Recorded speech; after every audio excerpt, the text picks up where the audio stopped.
Welcome back to Let's Get Haunted with your host, Nat Strawn and Allie. Welcome back, everyone, to episode 212 of Let's Get Haunted. We are your hosts, Allie and Nat, and we're here to bring you lots of very scary, creepy stories. You know, guys, this is a crazy time for me and for Allie because I am officially not pregnant. I gave birth. And I know you're thinking, well, I thought you already gave birth.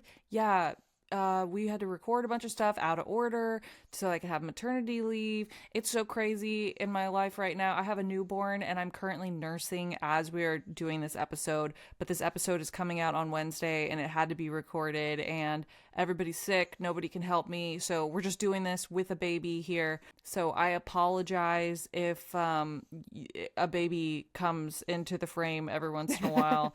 We're doing our best to deliver you content. But also, like, I think that should be a plus. Like, wow, they're still doing this with there's a 2-week-old baby breastfeeding on my chest right now, guys. I feel like, where do you see that? What other content creator do you see that's showing you reality like that, you know? Right. That's very true. And I also think it'll be interesting to see if your son is like Pavloved into enjoying creepy things as he gets older. Like maybe every time he takes a sip of like any beverage at all, it'll come flooding back like, God, the ghosts. I mean, I don't know what you're going to talk about today, but I'm just very curious. I think this is a good scientific experiment that we're doing, all within scientific parameters that people can study for years to come, about how listening to horrifying haunted shit affects your psyche when you're breastfeeding. Like, does it change the chemical makeup of the milk if you're scared? Okay, so actually, I think yes. All right, everybody, this is going to be like a Portlandia skit right now of us talking about breast milk on this podcast. But okay, so I didn't know this, but breast milk actually formulates itself to like give whatever the infant needs. Like there's receptors on your nipple, and it takes the saliva of the baby and like analyzes it and like ChatGPTs it or something and knows exactly what formula to put on it. And then here's what's even crazier is it has different profiles. So if you have multiple children, it knows based on the child's saliva which type of milk to give them. Like it formulates the different, I don't know, milk. Wow, robot tits. I mean, this is just further proof that we are alien hybrids because what do you mean that's just a fact of life? That's insane. We can't even program a computer to figure that stuff out half the time, but our boobs can do it? Yeah, maybe it's just propaganda. Maybe it's not true at all because like Big who boob even is like, yeah, you need to breastfeed because your tits are computers. Maybe God is just a software engineer and he's like, hey, they gotta use their boobs. It's the only way I can send signals. They're like antennas. Or he's just like a super horny like neckbeard software engineer and he's just like, I want to see some big old milk titties all the time. So let's convince them that they gotta do this. God lives in somebody's basement. Like okay, so if you guys hear like wheezing and gurgling in the background, that's the baby. And or a demon. We can't be sure. We don't know. You ready to get into this episode? Never been more ready in my life. So this episode came to us from K to the Win, who is on our Patreon.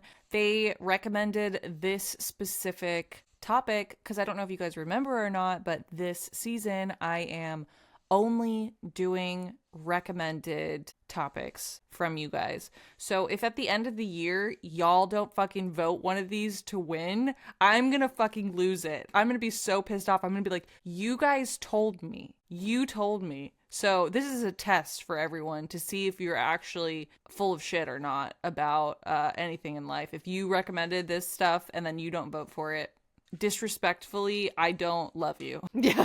Full disrespect. If you guys haven't listened to the Hotel Zaza episode, Hotel Zaza is popping off. It's kind of going a little bit miniature viral. So you got to head over there and listen to it if you haven't listened to it all the way through yet. So I do think the listener voted story topics are going to be a win this year. Ooh, okay, that's good. All right, guys. I also think maybe if we just tell people enough that they like the episode, they will like it. You know, guys, this is your favorite episode.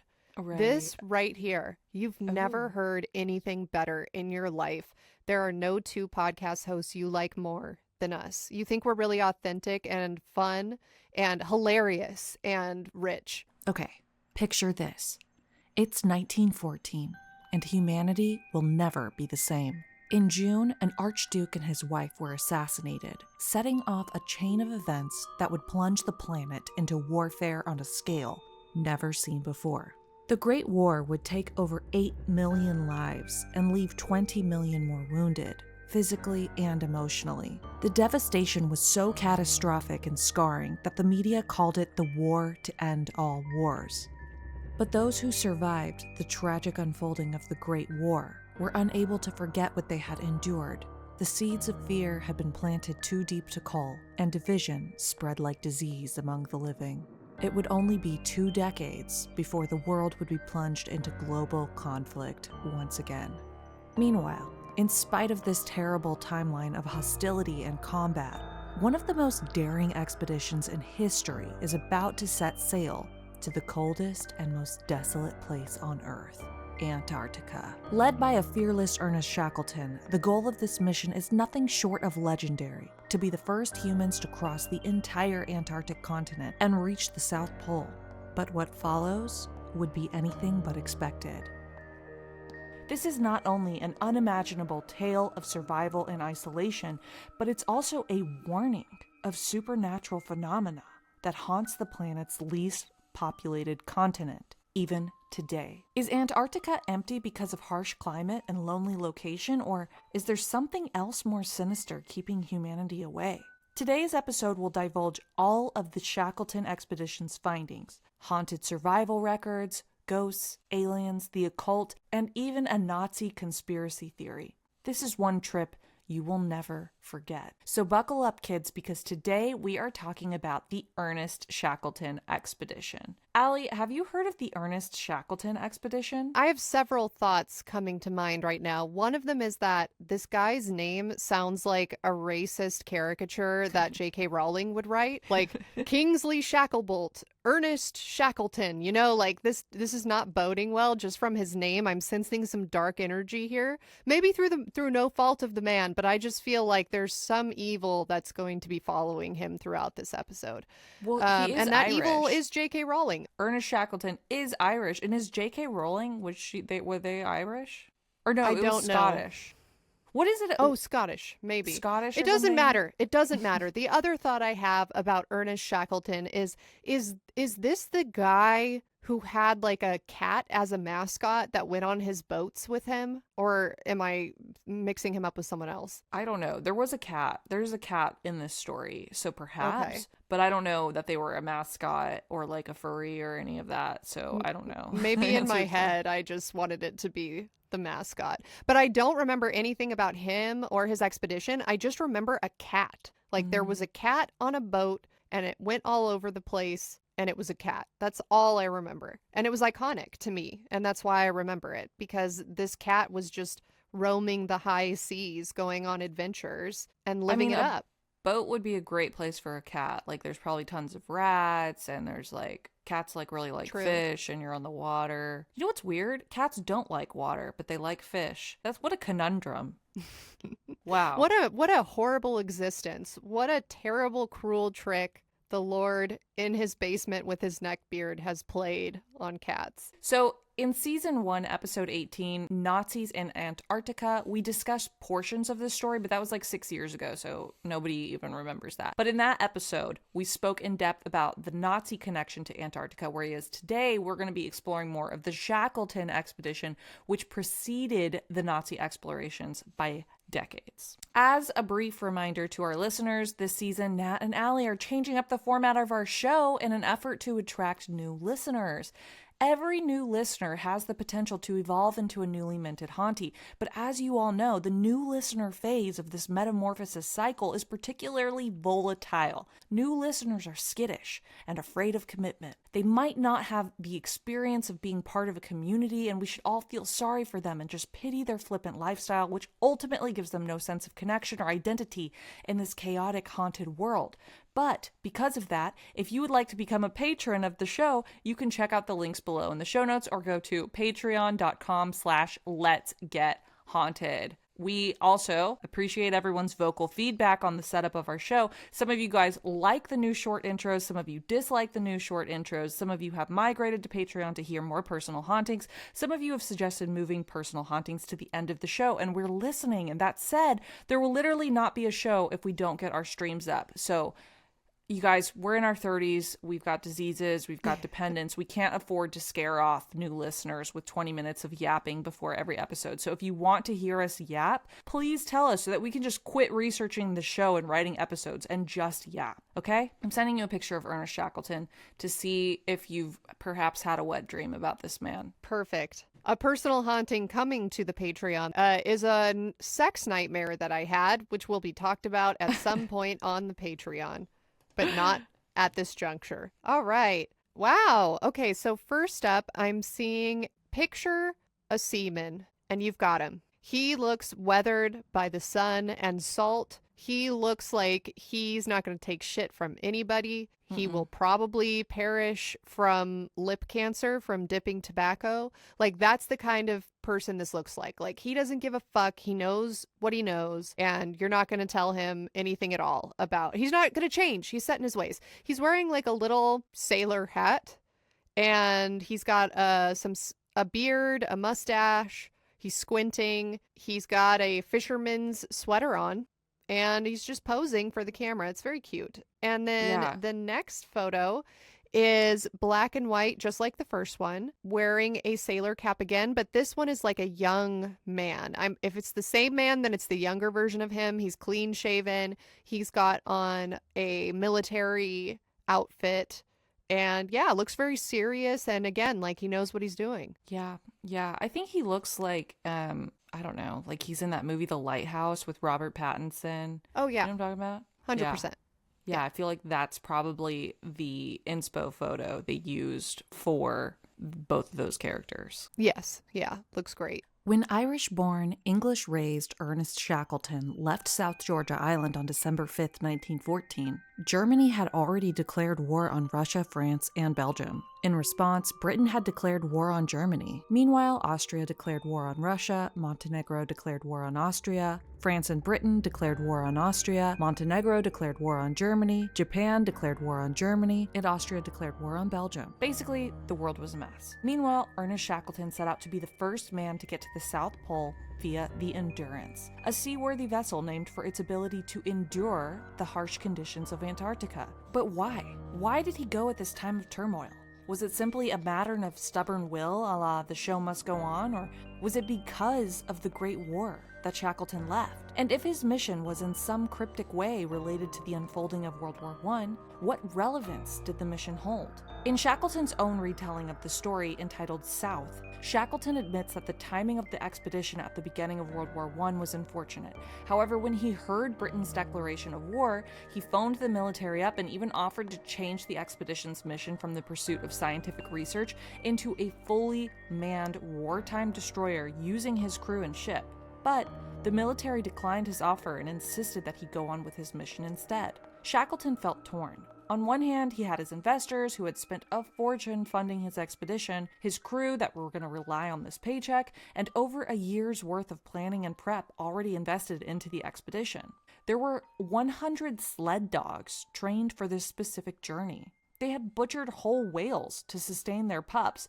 The call of the wild was loud and clear. Keep in mind, a few other expeditions had already attempted to reach the South Pole before Shackleton, including one of Shackleton's own missions. Let's rewind. In 1902, 12 years before the harrowing tale of survival we are going to spend the majority of this episode discussing, Shackleton had already been to Antarctica and already fought off starvation from an already failed mission. And it wasn't the only mission that had failed. Allie, did you know that much like the space race of the 1960s that oversaw the competition for the first nation to reach the moon at the turn of the century, there was another race between nations? It was a race to reach... Sorry, say that again? I interrupted you? No, I didn't. I didn't. I didn't. No, I didn't. It was a race to reach the South Pole. Have you heard of this before? The race to reach the South Pole? I do remember Admiral Byrd was like trying to fly to one of the poles. I don't remember if it was north or south. Admiral Byrd is a government spy. Birds aren't real. Yeah, Admiral Byrd was a seagull, and he did try to fly a plane, but he couldn't figure out how to land, so he perished. No. Yeah, I do remember Admiral Byrd. Why would the seagull need to fly a plane? They're a seagull. Because it's a long journey. You think a seagull has the stamina? No. They need like 55 peanut butter and jelly sandwiches just to walk a mile on the beach. You think he could fly to the North or South Pole by himself? No. He needed an assist, and it was very tragic that his plane was never found. Hey guys, it's Nat. Let me ask you something. And BFFR right now. Are you ready to optimize your nutrition this year? Shh. It's a hypothetical question. Don't answer. Factor has chef-made gourmet meals that make eating well easy. Now, if you've listened to this episode, you know that my life is kind of chaotic right now. I have a 2.5-week-old baby. Finding time to edit these episodes, write this episode, record this episode, make this ad, insert this ad. I don't know how I'm doing it, but I could not do it without Factor, you guys. It was like literally life-saving. Okay, they're already like arrived, fresh. There's a box. You take the box, you read the directions, you can put it in the microwave. They're grab and go. But y'all need to not sleep on the juice. Here's the thing, they have smoothies, breakfast, grab and go snacks. I love their juice. I'm literally obsessed with the juice. So if you want to eat well, but you don't have time to eat well, Factor is going to be your best friend. Eat smart with Factor. Get started at factormeals.com/factorpodcast and use code FACTORPODCAST to get 50% off your first box plus free shipping. That's code FACTORPODCAST at factormeals.com/factorpodcast to get 50% off plus free shipping on your first box. But no, I do remember Admiral Byrd. I don't know why I know that name. I feel like maybe he was discussed in your Nazis in Antarctica episode, or maybe even in the episode 19, the one we did, the Men in Black. Maybe one of those two. I'm like going through my mental Rolodex and those two sound right, but I could be wrong. But that's all I remember. Much storage, like computing space in your brain. See, I have to like constantly clear out because like I'm on like a cloud server. Like I will hold things for a while, but then I need to clear them out because it like slows down my computing too much. So I forgot everything I've ever talked about before I'm talking right now, to be honest. So like maybe we covered the Admiral Byrd. Probably. I believe you. But anyways, this period of our time in the story takes place in what is called the heroic age of Antarctic exploration. It was this time period which spans from the turn of the century until shortly after World War I, where 10 nations sent 17 explorations to Antarctica, and the UK was at the head of this race. I mean, if you think about it, going to the South Pole is kind of like going to the moon, right? Like there's no bugs, fungus, diseases, etc. It's like cold air, like moon-like. I mean, that's basically it. It's just cold. Yeah, it's cold. It was, I'm sure they were even unsure, like, can we survive there? Because it has been unpopulated for so long, possibly forever, depending on which conspiracy theory you subscribe to. Maybe it had people at one point, but as far as we know, nobody's ever really lived there. So it was a whole new world. What was left to discover? All of the continents had been mapped. The moon was not yet on the horizon. What was left? The South Pole. Anyways, back to 1902. Shackleton was part of a mission on a ship called the Discovery that intended to reach the furthest point anyone had ever been to, Antarctica. And they did. These men that were on the Discovery, they set a record by traveling closer to the South Pole than anyone before them had ever done. And they didn't exactly get to the South Pole, but I guess they got close to it. They had to turn back after reaching only 480 miles from the pole because if they just went south on them. So went South Pole on them. But the expedition had discovered the only snow-free Antarctic valleys, the first breeding penguin colony, the polar plateau, aka the Great Ice Barrier, which flat earther people are super into. Yeah, so it was successful. I mean, they saw a bunch of stuff they had never seen before. I'm going to send you some pictures. Once again, here is Shackleton from that expedition. Wow. Okay. Look, hear me out. If this man docked port and I was a prostitute working that port, this is who I would target. He looks like he's got money and style and panache. He's hot. Do you want me right? to describe the video? Yeah, it's kind of hot. He's I was sepia horny colored. about this guy, but I didn't want to be the only one to say it. So because I was like, someone's gonna be like, you're objectifying men. Oh. Yeah, guys, women can objectify men too. That's sexist to think that we can't objectify men. We totally can. We get horny too. We can be sexist also. Yeah, look, I'm assuming he's dead by now, so hopefully Yeah. he doesn't have any objections to me calling him hot. When I am dead and gone, I hope that there are two weird dudes making a podcast and that they, for some reason, end up pulling up a photo of me and rating me on a scale of 1 to 10, and as long as it's above an 8, it's fine. And this guy's above an 8. He's above an 8. So, yeah, he looks like the Gorton fish stick man, but hot. And he's in an old-timey photo. He's at the helm of a boat. The boat's helm is wood. It looks like he is, I don't know, he's on the right side of the law. He's not a Jack Sparrow. He's like a Commodore. And he's wearing a hat. It's very cool. I like it a lot. Good for him. I sent you a picture of his ship too, next to the Ross Ice Shelf or the Great Barrier, and it's kind of giving Black Pearl a little bit. Isn't it is 100%. Yeah, this is a black and white photo of an old-timey looking ship with sails. Okay, like not a speedboat that your ex-stepdad has on the lake. This is not your ex-stepdad's boat. This is a legitimate pirate ship looking boat. It's a whiskey boat, not a cocaine boat. It's like when you're building a ship in a bottle, you never build a speedboat. You always build one of these. That's way better than the And there's a cocaine reason. thing. Yeah, there's a reason why you're not. And then the last picture is the polar plateau, which is crazy to me how it's just like a wide open space, which it looks scary. Yeah, it's bright white, nothing. I mean, most people are probably familiar with Antarctica, but yeah, there's like no shrubbery. There's nothing. It just looks like giant white sheet of ice. Yeah.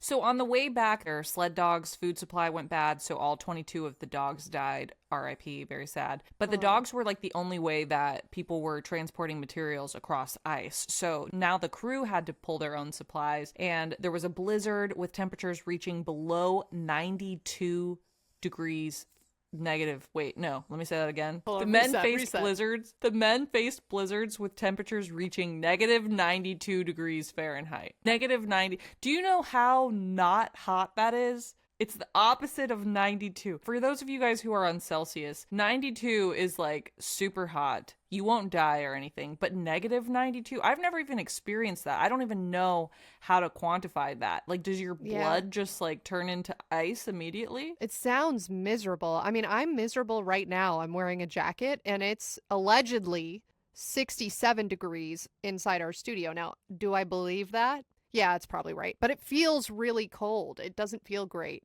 And so, no, I can't imagine going 67 degrees down to 0 and then a further 92 degrees down to the environment of this land. I don't like it. I would not survive. Anyone who's experienced negative 92F, let us know in the comments what that's like. And also, where were you that you experienced that? Yeah, so, what were the circumstances? On this journey, all of the men got scurvy, they all got frostbite, and they all got snow blindness as a result of having to trek across Antarctica pulling supplies instead of having dogs that were doing it for them. And Shackleton was actually the worst off of all of the men. He had this terrible cough. He was short of breath. Everyone was like, this guy's for sure gonna die. When they're like rationing out the food and stuff, they're like, yeah, like, you're not hungry, guy, right? Like, you're not gonna make it for sure. So, like, you don't need to eat right now, right? But he did. He survived somehow. And then in 1908, Shackleton decided to go back to Antarctica. Like, sir, are you okay? On, get this, a ship called the Nimrod. Nimrod? Like, what does Nimrod mean to you? when you hear that. It's like an insult, right? Yeah, it's like you're an idiot, a buffoon, if you will. It's also one of the better albums from the band Green Day. Those are the two things I associate with the word Nimrod. Does it actually mean something else? It's so weird because I literally thought it was just like you're an idiot, you're stupid, you're dumb. But I looked it up and it also could be someone who's like a hunter or an explorer. Now, I don't know why hunter explorer is like a synonym for idiot. Yeah, that's like the opposite of an idiot, I don't right? know. Like if you have a skill that Yeah. helps you survive, like your family survive, wouldn't that be the opposite of a buffoon? I don't know, man. Okay, one second. These are Let the me get this. questions. Let me put my boob away. Oh my god, this baby is so loud. Can you hear him? Not right now. If he starts getting loud again, I'll just have you talk for a second. Oh, Okay, yeah, I yeah, just no sent another picture of Shackleton and some of the men in one of their like little shelters they made on an expedition because it's kind of like cozy. It's kind of like huglet. That's my favorite thing to say. That things are huglet. Yes, it does look HYGGE or whatever, however you spell it. I just remember you kept saying it when we were playing the back rooms. And then later, and then it like auto-generated captions when I tried to put a clip on TikTok, I think it was, and it got it right. And I was like, wow, technology is outpacing us at an alarming rate. But yes, this does look like a very cozy photograph. Again, it's sepia toned. Now, do you guys pronounce it sepia or sepia? I have always said sepia, but I was listening to a different podcast recently. I don't even remember what it was about, and somebody said sepia. I always thought it was sepia, but then when I hear Oh. you said sepia, I was like, well, she's probably right because I feel like she hates being wrong, so she like has like researched the correct way to say it. No, I just have always read it because it was one of the like default filters on MacBook. Yeah. Yeah. Yeah. Anyway, off topic. This is a great photograph. It looks old-timey. They've got like an old candle in like, in A Night Before Christmas where Scrooge comes down and he's got his nightcap on and he's holding like the little candle holder that is like brass and has a little ring on it to stick your little finger through. It's exactly that. It's a lit flame on this candle and it looks like he's looking at maybe a sled. Yeah, it's and trying to fix something. Yeah, it's a sledge, and everyone's got like those grandfather pipes in their mouth too. Yeah. It's very Corncob cozy. pipe. So once again, on this mission, they were just trying to get to the South Pole, and once again, they broke the southern latitude record. So like the point of these missions, it sounds sort of wasteful, but I mean, I guess they needed it for morale in the world. I don't know. They would just go like a few miles further on every mission and be like, oh no, everyone's dying. Like, return, return, return. Woo, that was a close one. Okay, let's do it again. Hey guys, it's Nat. I want to tell you guys about a time that I was really brave. And that time is right now. How I am using these decaying headphones from my 2019 e-girl phase. That's brave. You want to know what's even braver? I took my hair extensions out. This is my natural hair right now. It's long, it's shiny in places. If I can love my natural-ish hair that came out of my head, you should be able to too. But that can be hard to do if you're dealing with shedding or thinning. I'm not a dog. Luckily, NUTRAFOL is here to help. The long and the short of it is that NUTRAFOL is the #1 dermatologist recommended hair growth supplement brand, trusted by over 1.5 million people. See thicker, longer, stronger, faster growing hair with less shedding in 3 to 6 months with NUTRAFOL. Basically, if you start taking NUTRAFOL today, you could have a hair girl summer this summer. I love that NUTRAFOL has custom blends. Like, for instance, I got the postpartum blend. How many times can I mention my baby in this episode? The limit does not exist. So whether you're vegan, plant-based, or allergic to not slaying, NUTRAFOL has something for you. Start your hair growth journey with NUTRAFOL. For a limited time, NUTRAFOL is offering our listeners $10 off your first month's subscription and free shipping when you go to NUTRAFOL.com and enter the promo code HAUNTED. Find out why over 4,500 healthcare professionals and stylists recommend NUTRAFOL for healthier hair. NUTRAFOL.com, spelled NUTRAFOL.com, promo code HAUNTED. That's NUTRAFOL.com, promo code HAUNTED. And now back to your regularly scheduled haunting. So this time they climbed this like mountain that was in Antarctica called Mount Erebus, and they were the first to do it. It's the most active volcano on Antarctica, so I guess it's kind of a big deal. Here's a picture of them on this mission, so you can kind of see their gear, what it looked like. So in this photograph, it's black and white. There are 3 people in the photo. They are dressed to the nines in very warm attire. They're on top of an ice sheet or snow, and then there is a flag planted that looks to be the Union Jack flag. Yeah, Is that the British correct? flag. Yeah. Is Union Jack like just another name for British flag, or is that like a different flag than the current British flag? I don't know. Let me Google it so we can all learn together. The Union Jack or Union flag is the national flag of the United Kingdom. The Union Jack was also used as the official flag of several British colonies before they adopted their own national flags, and the flag continues to have official status in Canada and nobody cares. Hold on. It doesn't matter. It's not important.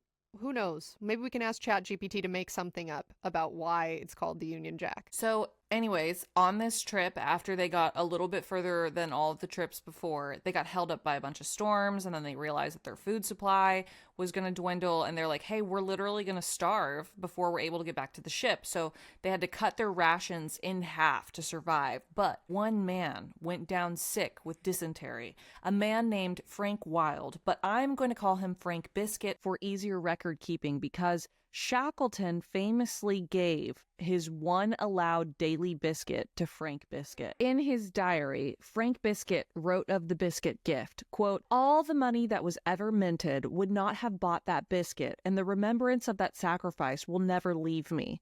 End quote. I want to point out here, I know it's like a very tired trope that sailors engage in homosexual activity, but can we just point out this relationship really quickly, because I'm imagining everyone else on this expedition who's also starving and dying is being like, yo, Shackleton, you know how I know you're gay? You gave your last biscuit to Frank. Yeah, it's simultaneously admirable and suspicious. Yeah, if I were isolated on a boat, there's no telling what would go down. So I'm sure. I feel like there's something, I mean, the whole time I'm researching about this guy, they're like, Shackleton, he was such an amazing leader. Like, he just really wanted everyone to survive. Like, he was amazing, dude. He also had, like, a family back home. He had, like, a super complicated relationship with his wife because she was, like, mad because he was, like, always off, like, exploring and, like, would almost die all the time and then be like, I gotta go do it again. Their relationship was, like, super pressed. I see what you're saying, that some of these sailors, perhaps this was the only way for them to be true to themselves if they were gay, because it's not like it would be accepted back home, and they had spouses that like would be watching them and wanting attention. So maybe some of these men were trying to escape the household to be alone with other men. That reminds me of the HMS Terror story that you had told me, because I watched this series. I think it was on Hulu, called The Terror, and I know I already told Patreon about it last year, but if you guys haven't watched that, you definitely should. It's really, really good. I don't want to spoil it, but it's kind of a similar story to what I imagine you're about to tell me now, just because of the nature of being all alone in the snow. And in that story, which was a fictionalized version of real events, there were some gay sailors. So I mean, I'm sure that some people wanted to just kind of get away from an area that they would be more watched by the general public, maybe. This is making me wonder, is there a parallel between women being witches and men being sailors? Because you know how, like, a lot of people surmise that sometimes some witches were just women who lived, like, outside of society because they didn't want to be married to a man for whatever reason. Maybe perhaps because they were interested in women. I don't know. It seems like that's what people are hinting at. Perhaps it's the same with sailors, because it's like the same idea. It's like, okay, we like go on a boat out into the middle of nowhere with all the boys and party. Who is to say? It reminds me of that line in 30 Rock where there's this guy who is an old timer that used to work in media back in like the 40s, and he goes, back in the day it wasn't gay, it was just two men celebrating each other's strength. You know, like, yeah, no, I agree with them. It's a really beautiful thing is what I'm trying to say. It is a beautiful thing. Eventually, the whole Nimrod expedition team became extremely ill from tainted horse meat. They had fevers, diarrhea, nausea, and body aches, but they couldn't stop their return trek to rest, or the return crew on the ship that was waiting for them would assume that they had all died and leave them behind to actually die. Of the return journey, Shackleton said, quote, "We are so thin that our bones ache as we lie on the hard snow." End quote. And now I know what he meant by that, right? Like he was just like adding some like pizzazz to his memoir or whatever. But I want to say this is a little dramatic because I feel like no matter how thin you are, when you lie on the hard snow, your bones are going to ache, right? So yeah. Yeah. I'm just saying. Factual. I don't know if it was that hard, Shackleton. Your life is not that hard, okay? As he's like literally dying, like splitting up one biscuit between 12 people, and we're over here in our podcast studio. Yeah. Yeah, So- Ernest, our lives are so much harder than yours, okay? Or equally hard, okay? Yeah. So Shackleton and his starving men eventually reached a resupplied food depot that his crew that was on the Nimrod had left for them, but they only had a few days to get back to the ship before it returned home without them. I'm going to send you a picture of what these supply depots look like. Keep in mind, this isn't even like the main trip. This is just a trip that he took before the main trip that we're going to talk about. But the reason I'm talking about all of this is because I'm like, they are so just wanting to die in Antarctica. I don't know what the word is. Stubborn? Like, why do they keep going back and doing this? And that's like the idea that I'm trying to drive home because of haunted reasons that I will tell you about later. Oh, yeah. So this is another sepia toned photo. It shows 3 men that have sleds in the snow, and their supplies look to be strewn about them, and they just look really tired. They just all look really, really tired, and they're wearing a lot of layers, and they've got thick beards and mustaches, and they just don't look happy at all. So, long story short, basically, these men had a shit time. They were trying to get back to the ship. It was like this whole mission. They're basically almost missed the ship. They almost got left behind. And when they finally got to the bay where the ship was like waiting for them, it was like gonna leave. It was like leaving essentially.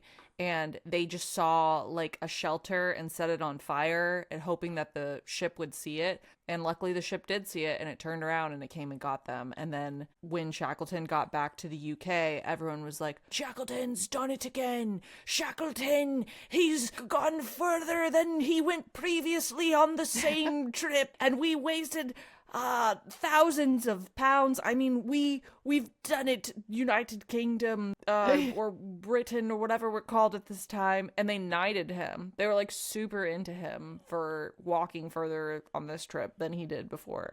I mean, if I survived pulling a sled, however many miles it was, however many days it took, with no cell phone, no television, no house to go into, I better be getting something when I come back. Like, either it needs to be like a Nike sponsorship, or I need to be knighted. And maybe a Nike sponsorship is the American equivalent of being knighted. Well, but he, like, what my point is that he did it to himself. It's not like he went out there and like a bunch of crazy stuff happened and then he was like miraculously starving and all this. It was like he had already gone there, already failed, already starved, and then was like, "Yeah, let's go back and do it again." And then he was like, "Okay, let's starve more." And then everyone's like, "Oh my God, you starved for such a long time." And I'm like, he literally set himself up to do that. I don't know how to frame what I'm trying to say. I know what you're trying to say. It's self-inflicted hardship. And so sometimes when we hear these stories, especially if someone wasn't forced to do something super difficult, it's a little bit hard to be sympathetic because some people are born into hardship and some people cause it to themselves. And so it's harder to be sympathetic to people that are self-inducing the misfortune that they're reaping. Is this a sarcastic clap?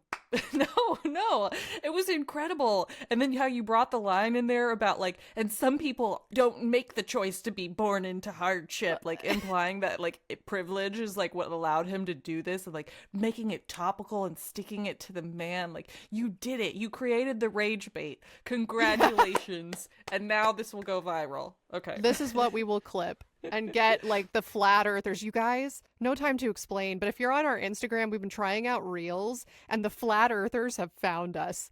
And And they're praising Allie as terrifying. their leader, and it's so funny because Allie is fighting for her life in the comments, like citing sources and all of this stuff to people who are like, oh, the sources trust me, bro. And then Allie's like citing all these sources, and then all the flat earthers are like coming to defend They're like her. coming to my rescue. So I can't even be mad at the flat earthers because they're the only ones defending me, but I'm also horrified because the earth is definitely round. It's definitely a sphere and we 100% went to the moon. So like all these people coming to my rescue, like, hey man, I don't believe that. Like the earth is definitely round. We've definitely been to the moon. And then everyone started dogpiling on me from the flat earth crew. And so then I was like, all right, I'm just stepping out. I'm stepping out of this reel. I'm no longer going to be moderating comments or responding to people. It's great though. That was like our most viral reel, I'm pretty sure. You did it. Thank you. I guess. Your sacrifice is worth it. One more thing I have to say about reels, guys. All the context gets cut from it because you can't set anything up when it's a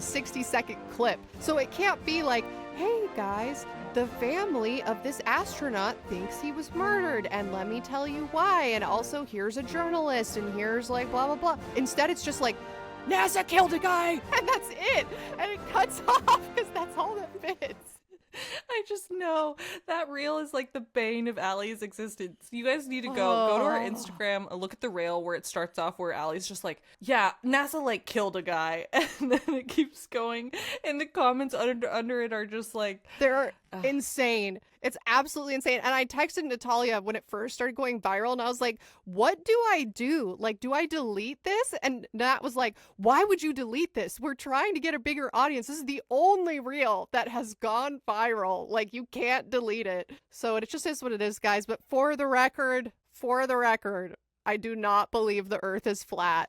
I'm not there as a person. I'm open to interpretations. At Thanksgiving, and so that means this there's year, something for everyone. There's something for everyone on this show, okay? y'all, at Thanksgiving this year, I promise I'll get back into the episode in a second, but this is the perfect segue for something I've been wanting to talk about for a long time, and I didn't know how to bring it up without sounding crazy, and now it's like the perfect time. So at Thanksgiving this year, there were some people that were at my mom's house that were legit flat earthers, and they were like, yeah, NASA is like, it's like short for Satan or something, and like the NASA logo is like part of like a snake's tongue, and the moon is actually just like a reflection of Earth. And I was like, look, this is some fucking amazing content if this is true right now. So like, I'm gonna need you guys to sit down and explain it to me. Tell me about the serpent again. What?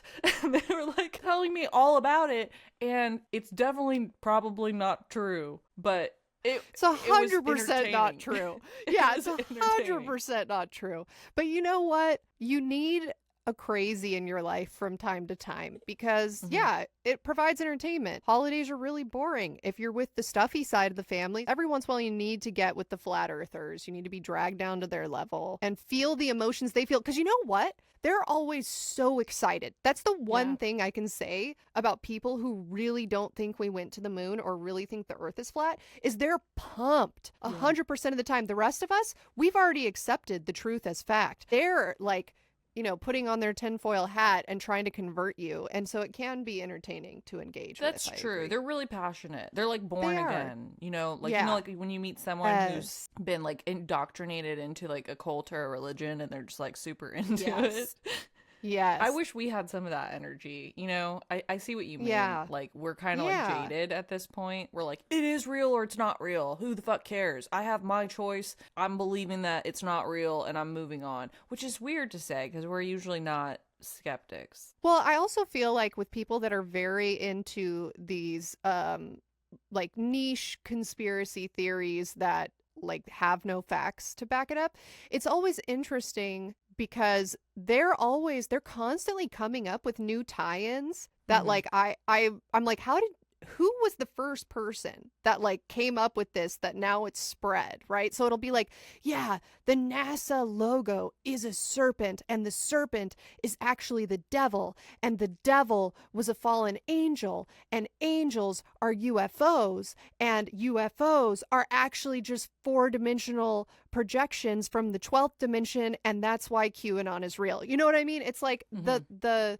threads to get there are fascinating to witness. I mean, everything you said right now is kind of convincing. But it's because I had to argue that Chernobyl wasn't that bad when I was in high school, and it just forever changed my brain chemistry. That's true. You could argue anything. I forget. And I will in the course Okay. during the course of this episode. Back to this episode, though. So Shackleton and the Biscuit people and the Starvation Squad are all like super pumped about going back to Antarctica again. They're like, we can't wait to go back. But then in 1911, this bitch Norwegian explorer named Roald Amundsen actually became the first person to reach the South Pole. And Shackleton was super pissed about this. Like, he was like, are you fucking kidding me? And you would think he would just be done, right? He would just be like, okay, someone else did it. I'm done. No. He's like, okay, now we're going to do a new goal. We're going to be the first people to cross the entire continent of Antarctica. We're going to cross the South Pole, and then we're going to keep walking until we get to the very opposite side of the continent, which honestly, like, isn't even cool. Like, you're going to walk across an entire continent. Like, nobody cares. You know what I mean? Like, it's not even like a cool goal at that point. You're right. Yeah, there's like, no landmark. The whole point of going to the South Pole is like, hey, is the magnetism crazy down there? Like, are my brains going to get flipped inside out or something? Are we going to discover like new shit? Or are there UFOs down here? Is there a secret land? Like Santa's devil twin are here? I don't know, you know? But then you're just like walking across the continent is, I don't know. Maybe he was just like on a manic high, but he was knighted and everyone was like, oh, really, like sucking his dick at this time. And they were like, he's really important. So he was kind of famous and he got everyone to be interested in this new venture about walking across Antarctica. He advertised in a bunch of newspapers and he found funding and a crew. He got like 5,000 applicants to walk across Antarctica, even though they already knew it's for sure going to be starvation land. You know? Yeah. Well, maybe they were thinking if they make it back, they'll be knighted and then they'll have people wanting to suck their dick. That might be worth it for the time period. Oh my God. Because this was like one of the only ways to be gay, maybe like that's like the 5,000. Why do you keep going back to that?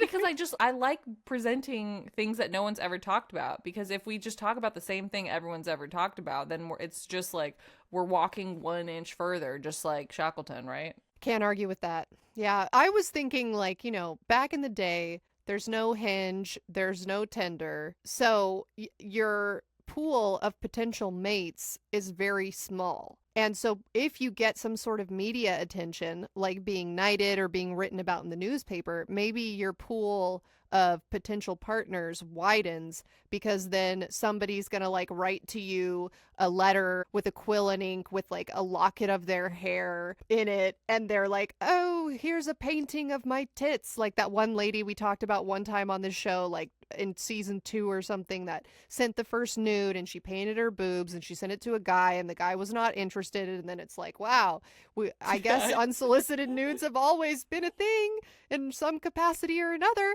So like maybe being knighted and being written about in a newspaper is enough of a reason to want to risk your life because you're like, I will not die a virgin. You guys, She's done it again. I'm talking a lot also because Nat said talk anytime her baby starts making noise. So sorry, we're yappers by nature. This is the most chaotic podcast right now, and it's like honestly kind of stressing me out, and the amount of chaos that I'm experiencing on this side of the call right now is like really high. Like the baby's just been like farting and stuff like while we're talking, and I'm like, are people going to think like I'm just shitting my pants because they can't see the baby in the frame and I'm just talking and it's like One time on a live stream, I like pulled the keyboard closer to me and it made a super loud fart noise. And at first I was going to ignore it. So like I hesitated for a second and then I was like, I can't ignore this. And so I was like, by the way, if you heard that a couple seconds ago, it wasn't me farting. It was my keyboard. And then the chat started going off about like, you 100% farted because otherwise you would have said it in the moment. And I'm like, I swear to God, I have a keyboard and it has this thing underneath it so you can prop it up to make it easier to type on, and I pulled it and it farted. It wasn't me. Hey guys, it's Nat. If you were playing a game where you take a shot every time I talk about my baby, you would be dead right now. But let me tell you more about my life with my new baby. Now, I don't want to jinx it, because last time I said pregnancy was really easy for me, I got struck down. One of you guys has an evil eye out there. I do not claim your energy, but guess what? My life is pretty good right now because I've got Miracle Made sheets. These are self-cleaning sheets. They're made with silver that can prevent up to 99.7% of bacteria growth, which leaves them to stay cleaner, fresher, and longer. You have to do less laundry, and I have enough laundry right now. They also regulate your skin temperature at night, so you're not too hot, you're not too cold. That is really important when you're breastfeeding. They're designed for your skin, so you're not sleeping on bacteria anymore. That means you're gonna have less breakouts. So if you're not showering as much, having these self-cleaning sheets is actually canceling that out, hopefully. Plus, these are luxuriously comfortable sheets. It's like you're staying in a 5-star hotel with a baby. Miracle Made sheets require 3 times less laundry. Let that sink in. Upgrade your sleep this year. Go to trymiracle.com/haunted to try Miracle Made sheets today. And whether you're buying them for yourself or as a gift for a loved one, if you order today, you can save over 40%. And if you use our promo HAUNTED at checkout, you'll get a free 3-piece towel set and save an extra 20%. Miracle is so confident in their product, it's backed with a 30-day money-back guarantee. So if you aren't 100% satisfied, you'll get a full refund. Upgrade your sleep with Miracle Made. Go to trymiracle.com/haunted and use the code HAUNTED to claim your free 3-piece towel set and save over 40% off. Again, that's trymiracle.com/haunted to treat yourself. Thank you, Miracle Made, for sponsoring this episode. And now back to your regularly scheduled haunting. All right, back to the story. I'm sorry. This is going to be such a bitch to edit. So let's get to the meat of this story. Fast forward, it's August of 1914. It's the same exact week that England just got involved with World War I, and Shackleton once again heads to Antarctica, but this time he goes with 2 ships, and each ship had 28 men. The Endurance ship would go to the coast right about where Shackleton left it, and the mission would get off right there. And then the second ship was called the Aurora, and it's going to sail all the way to the other side of Antarctica and travel inland a bit so that they can set up some supply depots for the final leg of Shackleton's trip, so that he doesn't have to trek across the continent with all the supplies he needs. He can just take half and then go to the supply depots as he's going. In December of 1914, the Endurance finally got to Antarctica, but there was really thick pack ice that had prevented the ship from reaching the shore. And the Aurora, unbeknownst to the Endurance, ran into trouble as well. The Aurora got blown off her sea anchor, whatever that even means, took on damage, and then drifted all the way to New Zealand, which stranded another group of men on the other side of Antarctica. So you have the Endurance, which is stuck in pack ice on one side of Antarctica. All the men are stranded there, just trapped in the ice. And then on the other side, the Aurora also has men stranded, and neither one knows that the other men are stranded. I'm going to send you a picture of what the Endurance looked like stuck in this pack ice, because when I found out about this, I didn't realize being stuck in pack ice means that you're essentially lost at sea. It's just frozen. They're not near any land anywhere. Right. So once the pack ice melts, if the ship has taken on damage, they're just going to be sunk in the middle of the ocean. You see what I'm saying? Oh, yeah, I see what you're saying. Yeah, because obviously if it's frozen, you can't move, so you're stuck there. But yeah, Right. I didn't even think about the ice causes structural damage as the ship is creaking to one side as the ice hardens or grows. And so then when it thaws out, you're right, they would just sink. That had never occurred to me before. That's very interesting. Now, I do want to say this is a very sexual story because blow out your sea anchor. That's you come back from a wild weekend and people are like, oh, what happened to you over the weekend? You're like, well, my sea anchor got really blown out. This is a very sexual story. I see what you mean now. I see how if you were researching this for several days, you would start to wonder if everyone was just fucking. Okay. Now, this picture that Nat has sent me is a black and white photo, and it looks like it's whiteout conditions. The gray scale in the background matches the gray scale of the ice in the foreground, and it's very liminal looking. It looks like a back rooms map you're in the right. video game. Yeah, and the ship is totally like at an angle, at a very precarious angle on its side. So if you were inside the ship trying to sleep, like all the bunk beds are smashed against one wall for sure. Yeah, it's That's like how listing. dramatic the tip is. Yeah. And now I just sent you another picture of the ship also as it starts sinking. So essentially this pack ice starts squeezing on the ship and then it literally starts buckling. And so the men were like at first like, "Oh yeah, we're going to be fine. Like who gives a fuck if we're stuck on pack ice because we can just winter here, right? Like we'll just stay here." And they were having a good time. They were coming off of the ship, walking around, like it was fun. It was an adventure. But then the ship starts literally sinking, like cracking, and water is rushing in and then it sinks. Yes, yeah. So this photograph is black and white, and we can see people on the ice, and they're all kind of, some of them look like they're on their knees. Like they do Those not are look like they're dogs. having. Oh, those are dogs. I was like, damn, these guys are going through it. They look terrible. This episode, holy fuck. Okay. Holy shit, I've never seen a bunch of men look worse. Like,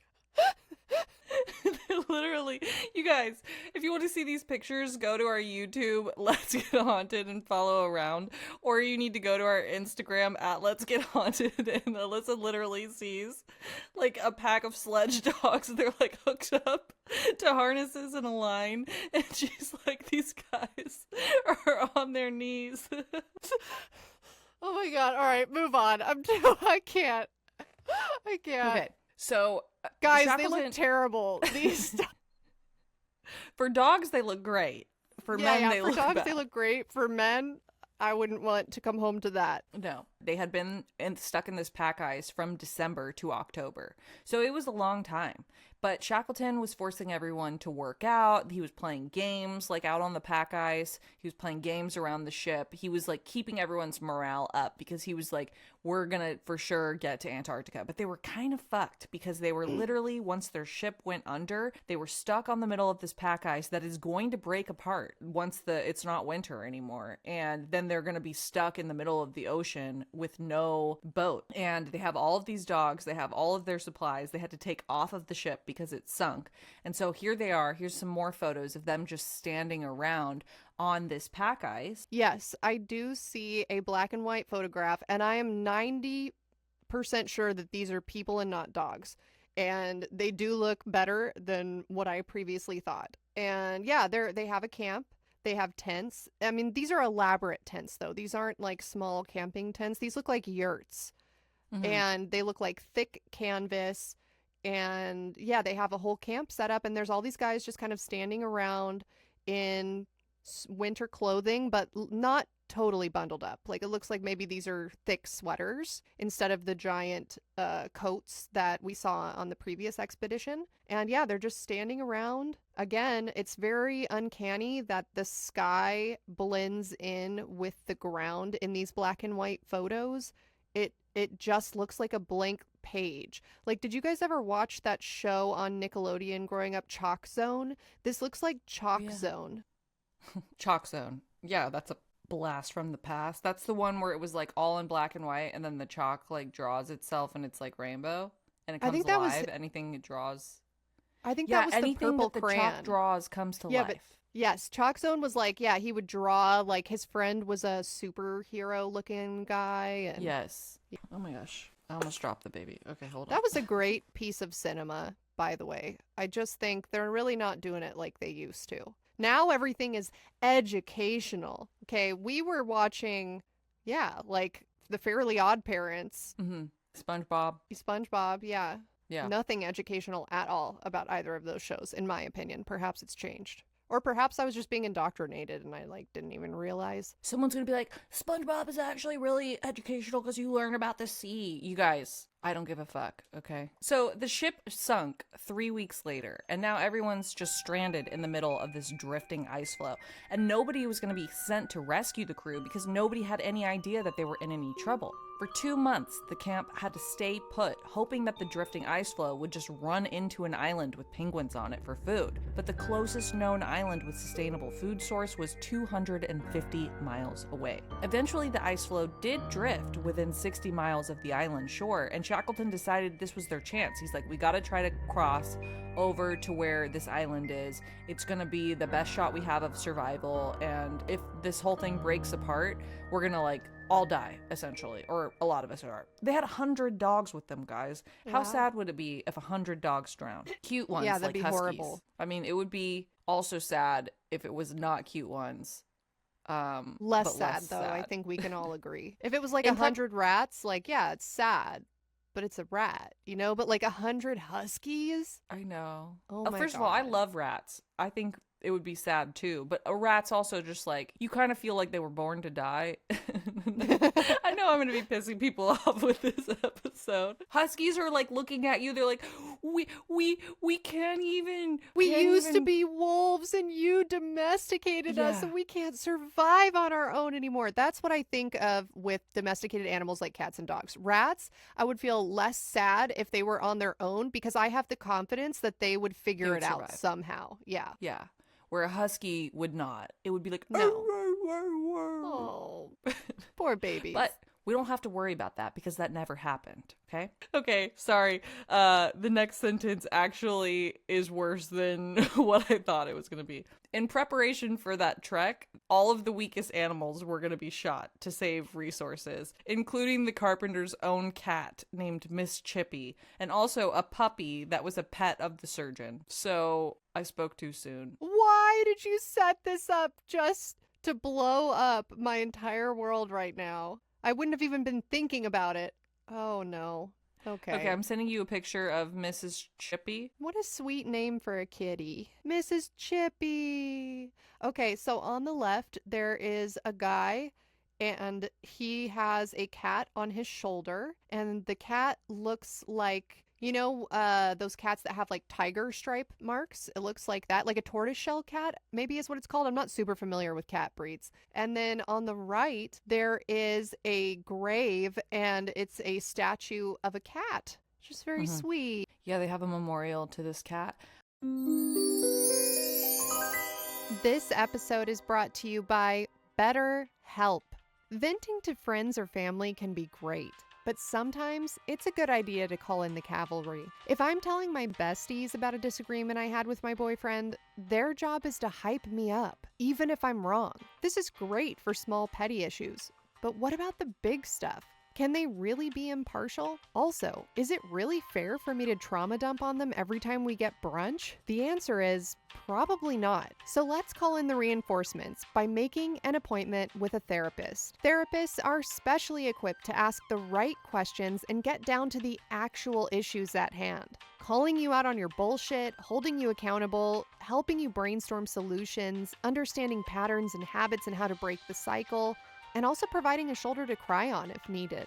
I love therapy and can't imagine my life without it. Therapy has taught me so much about myself and given me the tools to set boundaries and speak up for my well-being. If any of this resonates with you, maybe it's time to give BetterHelp a try. BetterHelp is fully online, making therapy affordable and convenient, serving over 5 million people worldwide. Access a diverse network of more than 30,000 credentialed therapists with a wide range of specialties. Easily switch therapists at any time, at no extra cost, and with no awkward conversation. Build your support system with BetterHelp. Visit betterhelp.com/gethaunted to get 10% off your first month. That's BetterHelp, HELP.com/gethaunted. Or just check out the link in today's show notes. And now back to your regularly scheduled haunting.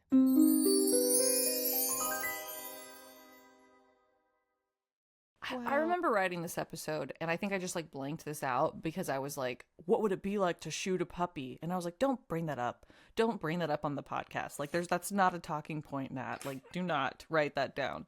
Yeah. But now that we're already talking about it, I don't know. Could you shoot a puppy? No, I couldn't.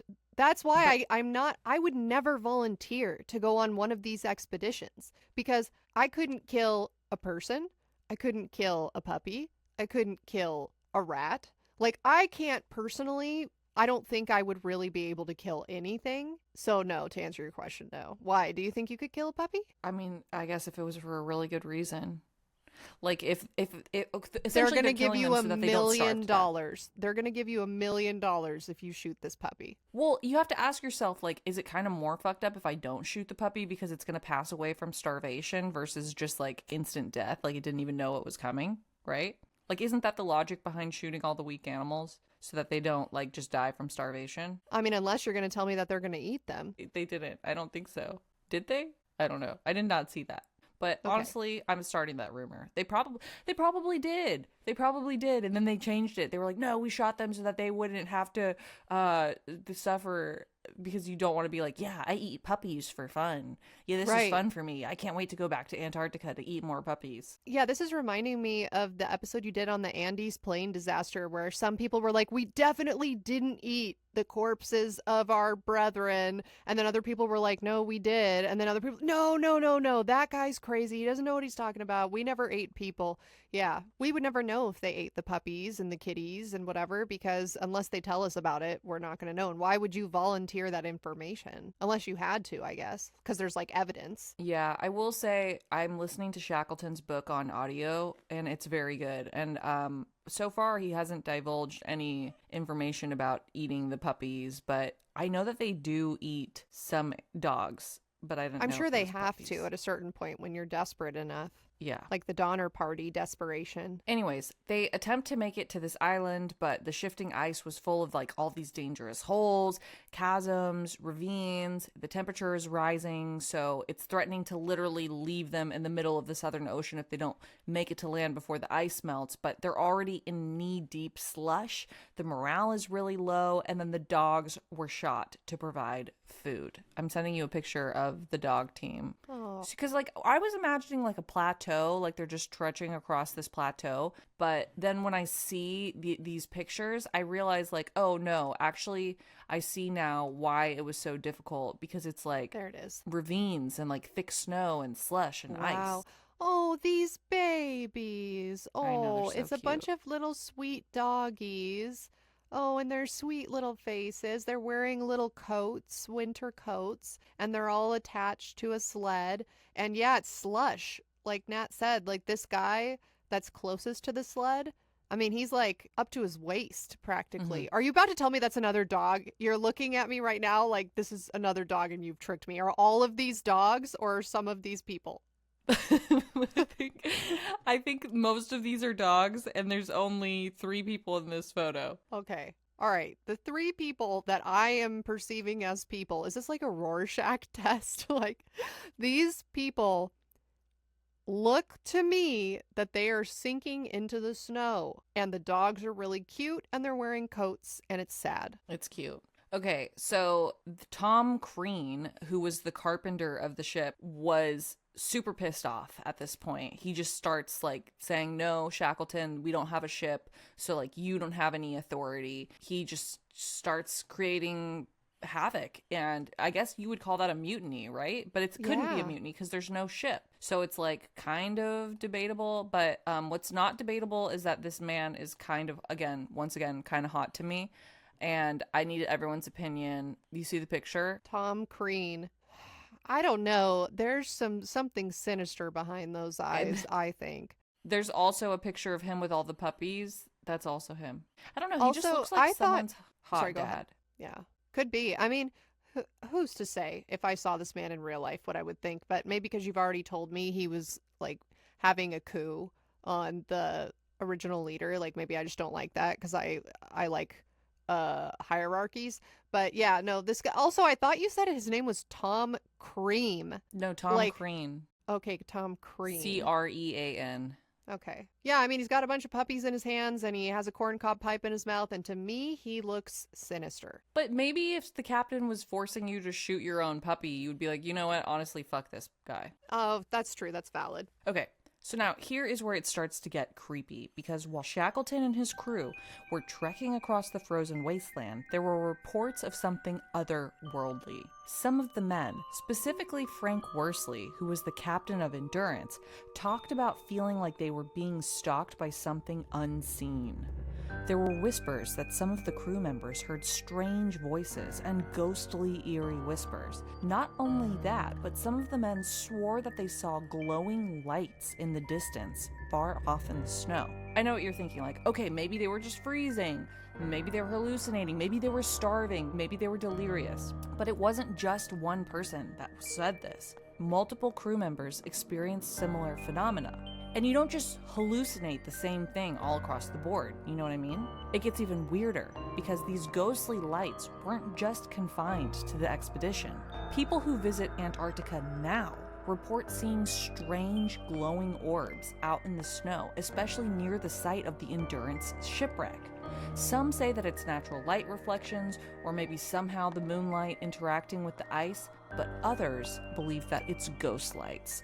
What do you think of that? Wow, I love that. Ooh, I love when a horrifying true story has a paranormal slant to it, because that just makes it more interesting to me, and that's why we have this podcast. That's interesting. I mean, I'm sure, yeah, you could come up with some theories for natural phenomena and why there appears to be lights in the sky in this area, but I'm not really interested in whatever hypothesis any scientist has. I want to know what the psychics and the clairvoyants think, because it's more interesting. It's kind of like, did the ship go down in that spot because of whatever phenomena this was happening at? Or is whatever was stored on the ship, like, was that terrible tragedy of the ship sinking there, was that what caused the ghost lights? And I'm kind of in the camp that, like, no, whatever phenomena was happening there is what caused the Endurance to get stuck, because nobody died except for the dogs, I guess. So it's like, what would even be haunting there? Maybe it was doggy ghosts. Oh.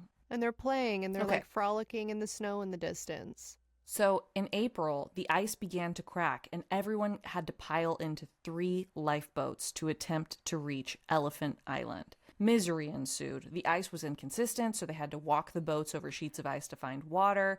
Wind threatened to take the boats out to the open sea, which would definitely mean you were going to die. And in fact, one of the lifeboats was even lost at sea during a thunderstorm. And everyone thought, oh no, that's so sad. Like, we'd lost them. They're gone. But then 3 days later, when they found the shore, suddenly they look off into the distance and they see the 3rd boat pulling up. So then Shackleton just gets everyone to Elephant Island and he's like, okay, you guys are going to set up camp here and I'm going to go off and rescue us. But before he does that, let me send you a picture of what their camp looked like on Elephant Island. The thing about Elephant Island is that it only has like seasonal food on it, because they turned the lifeboats over to make them like into tents and then everybody would go underneath it. But remember, they only have 2 of these lifeboats. So 28 men and 2 lifeboats.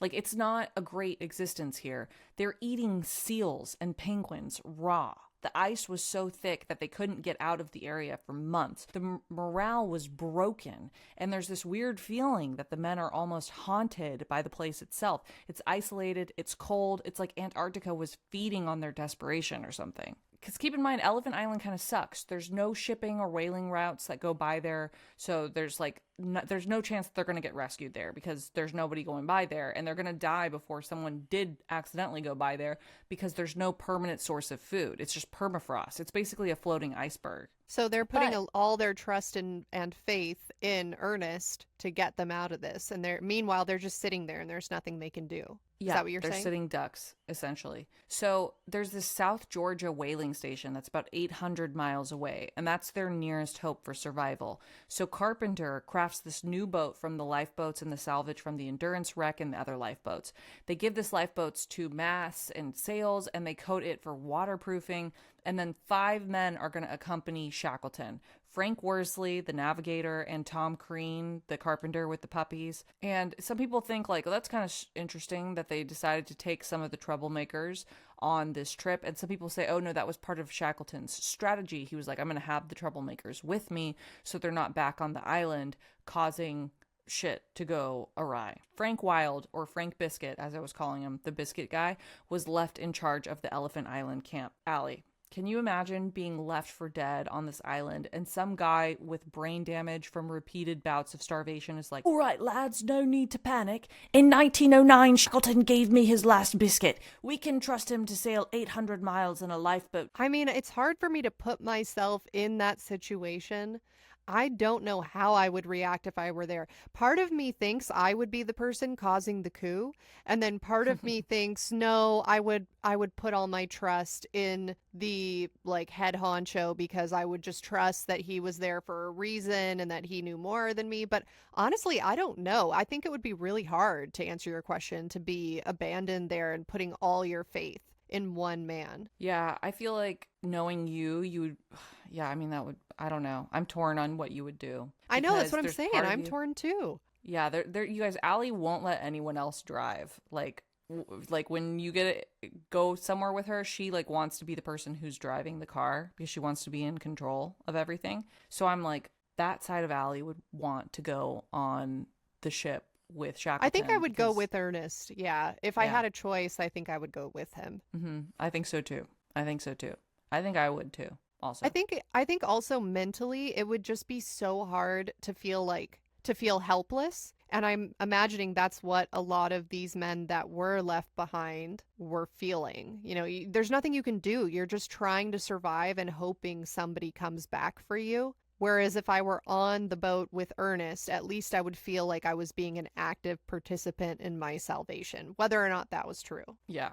No, I'm with you. I'm like, okay, if I fuck it up, then at least I know that I fucked it up, you know? And it's not like Yeah. I put my faith into someone else and then they fucked it up, because that's Right. like way worse. I agree. But it's kind of like you might die going on this little lifeboat because they had to pass the Drake Passage in a lifeboat. You know those videos where it's like, yo ho, hoist the colors high. And it's like a big boat out at sea and like the waves are crashing it. And you're like, oh my God, those are really big waves. And you just makes you feel kind of like the opposite of claustrophobic. Like you're like really in this big space and like the ocean is scary.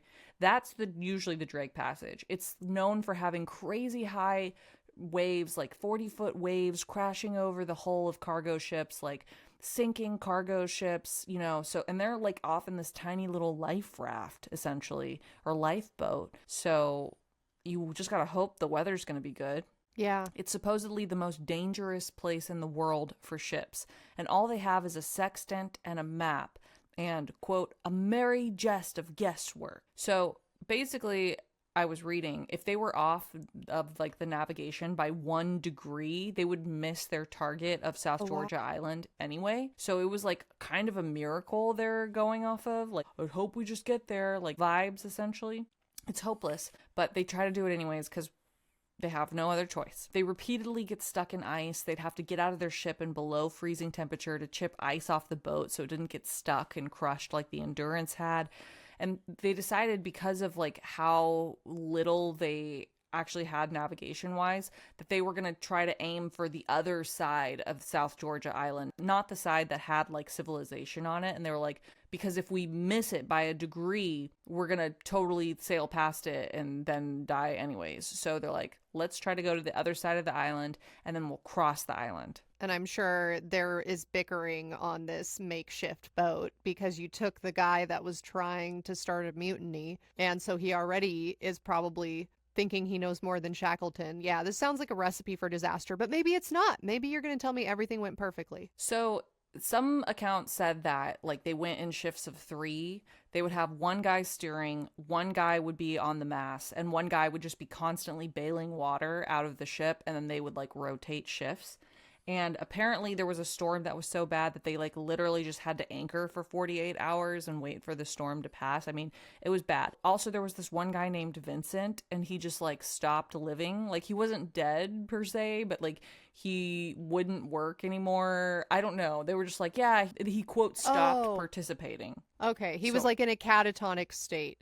I like how you were like, he stopped living, but he wasn't dead. Like he was in purgatory, kind of. Like, yeah. I mean, Fair enough. Maybe if you're that hopeless and going through that much trauma, your brain to protect itself just kind of shuts down on you. So annoying though. Like if that guy lives because of everyone else like bailing water out and steering all night and like taking years off of their life to like survive this crazy thing, and then he's just like in a catatonic state and like still is gonna survive because of like everybody else's hard work. I don't know. At that point, it's just like push him off. Yeah, that's like when there's a drunk driving accident and the drunk person always lives because their body just goes floppy, like they're not bracing for impact. That's what I imagine this guy in a catatonic state. Like he's not using up any energy. He's just chilling there out of it. Whereas everyone else is like, hoist the mainsail. Oh, she's run aground. Like, oh, like everyone's screaming and brainstorming and like pulling on sails and wrapping ropes around different various things. And meanwhile, he's just like chilling, not expending any energy. Yeah, that's frustrating. I bet you he does live. In May, 2 weeks later, they finally see South Georgia Island, but the wind is too strong to attempt to land. So they just wait out at sea, hoping that they're not going to be lost or capsized. So now they got to the island. Finally, thank fuck. But they basically have to climb all the way across this island, which is like freezing conditions, mountains. Like it's not an easy trek. No one's ever done it before. And all they have are some screws shoved into the bottom of their boots, some ropes, a carpenter tool called an adler that looks kind of like a pickaxe / a hammer thing. And they're just like, okay, we're going to Liam Neeson it up to the top. Or wait, is it Liam Neesoning it or is it Nick Caging it? I think we use them interchangeably. Nick Cage is like you're manic but getting the job done. Liam Neesoning it is like you're doing You planned it out of sheer anger. Yeah, and you like have the tools and skills to get it done. Whereas I feel like Nick Cage is just winging it half the time. He's like, I know there's a map on the back of the Declaration of Independence. Nobody believes me. Like he has like big tweaker energy, but like in a suit. Like he's not gone full hopeless. And he's like on fire and riding a motorcycle. He's got bees in his hat. Like he can't get the hat off. Yeah. Whereas Liam Neeson's just punching people. So the dudes like climb up this mountain, and when they get to the summit, they slide down 900 feet of ice. And then at 6 p.m. the following day, they have their rations, and then they make their way with the light of a full moon like all night. They don't want to stop because they're like, if we stop, we're probably going to die from hypothermia. Like we just have to keep going and just make it happen. But then I guess they took a wrong turn, so they had to like turn back and like backtrack. Sorry. Bless you. I guess they took a wrong turn and they had to like backtrack. I don't know why that made me so mad when I read that I like almost just omitted it. I was like, just don't even tell them that. Like it's so stupid. Like it makes no difference in the story whether they know that they like took a wrong turn and had to backtrack or not.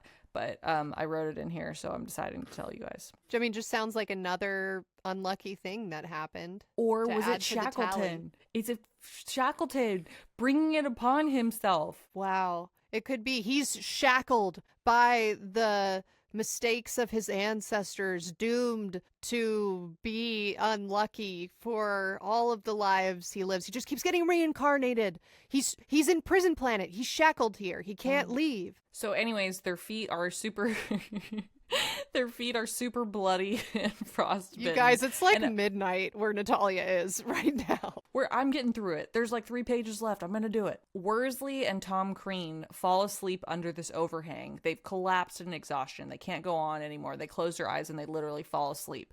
And Shackleton takes a moment and he's like, you know what? I can't rest with them because if I close my eyes, I'm going to die. He said it would be, quote, disastrous if we all slumbered together, for sleep under such conditions merges into death. End quote. Shackleton wakes the lads up after about 5 minutes, but he tells them that they've been asleep for half an hour. So now they're super gaslit and they think that they're rested, and they get up and it fucking works. They start walking because they think that they've taken a real nap, but their legs are so frozen that it takes them 10 minutes before their knees will even bend. They're just like stick walking like side to side. That's what that Ariana Grande song was about. Yeah, guys, I'm just making dumb comments every time I hear the baby. Because, hey, what if your baby is the reincarnation of Ernest Shackleton? He kind of looks like him.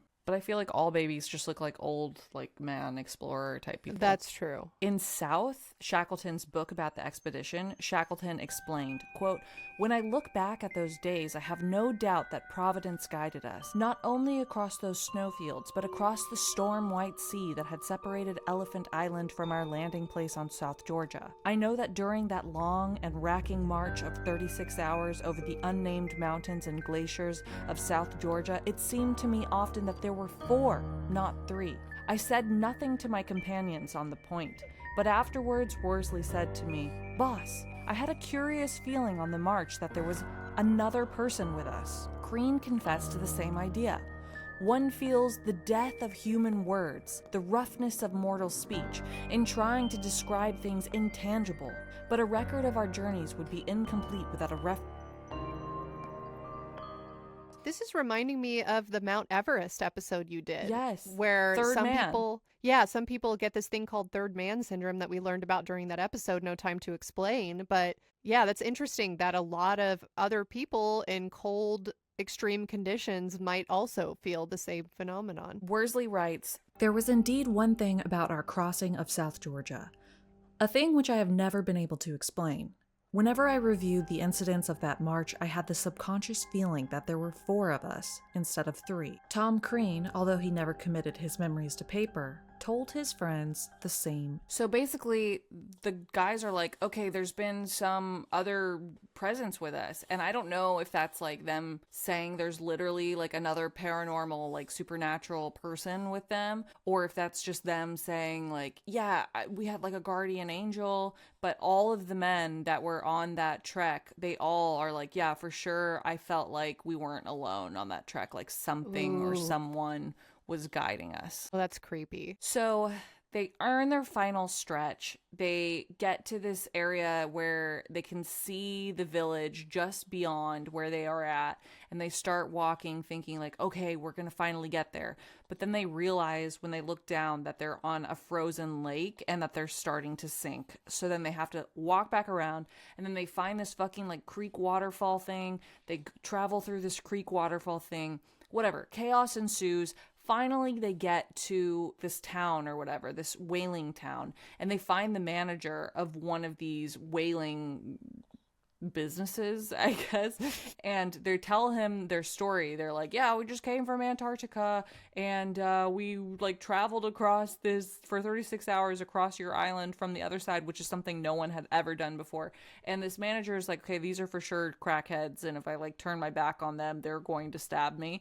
But then Shackleton is like, look, my name is Ernest Shackleton, and like puts his hand out and like, I guess, I don't know, like name drops himself. And then the guy is like, oh my God, Ernest Shackleton, this is amazing. And then like brings them inside and gives them food and whatever. And then they go and rescue the dudes off of Elephant Island. And it's a whole other shitstorm. Like they can't get to the guys off of Elephant Island because there's like a bunch of ice, and the men on Elephant Island had been surviving off of rotten leftover meat scraps and mollusks that they were fishing using only their hands. They had been there for 4.5 months because they had to wait because the people couldn't get to them because there was so much ice. So they got there, and one of the dudes had frostbitten toes that had to be amputated using whatever was just on the island, which I am sure was not a good time at all. Right. So it's not like a happy story because, you know, it took a long time for them to get there, and I'm sure the psychological damage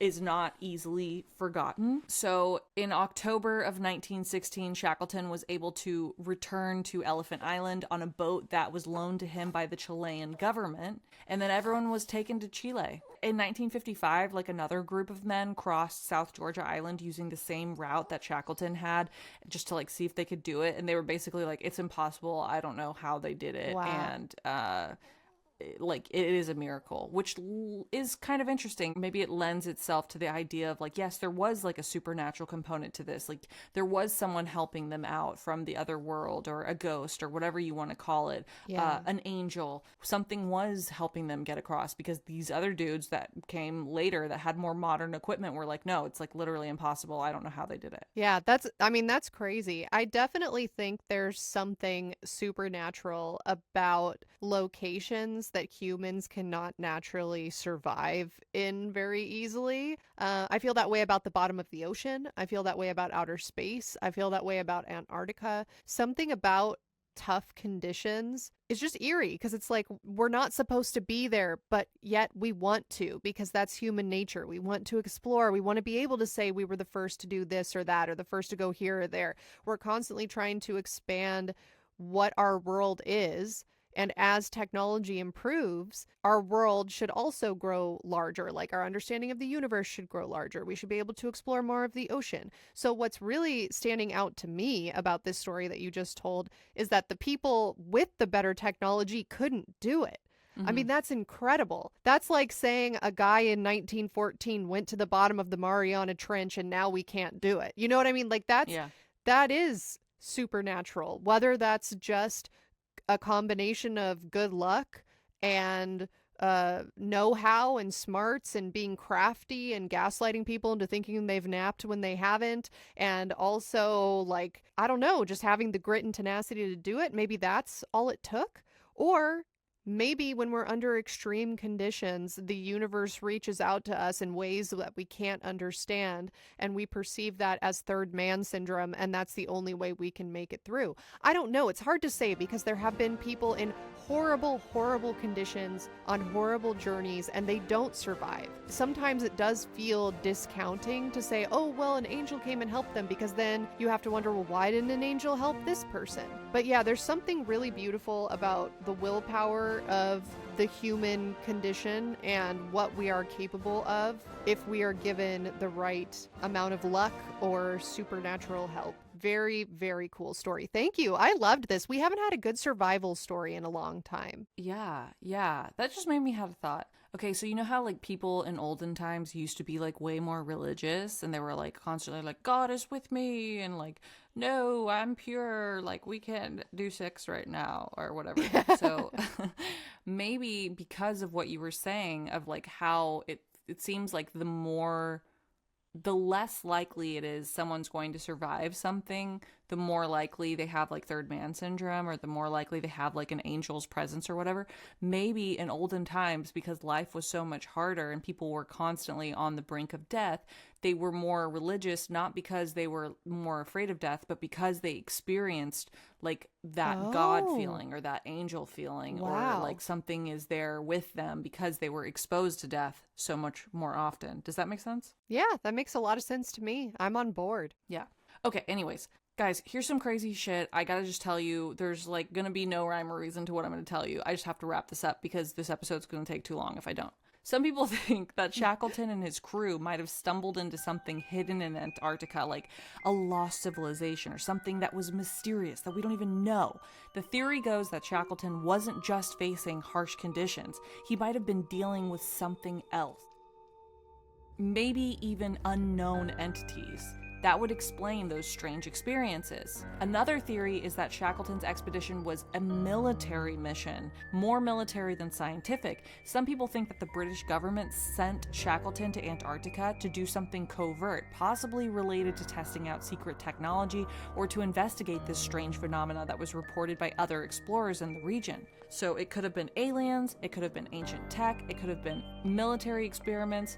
Anything could be on the table. I like that. I like that theory because, yeah, there's just always been something funky about Antarctica. You know, I remember when we did the episode on Organism 46B, I think it was, where we talked about some of the stations in modern times that different countries have put in Antarctica to do scientific experiments. And I remember a big part of that story was about this covert psychic operative that was based out of the UK.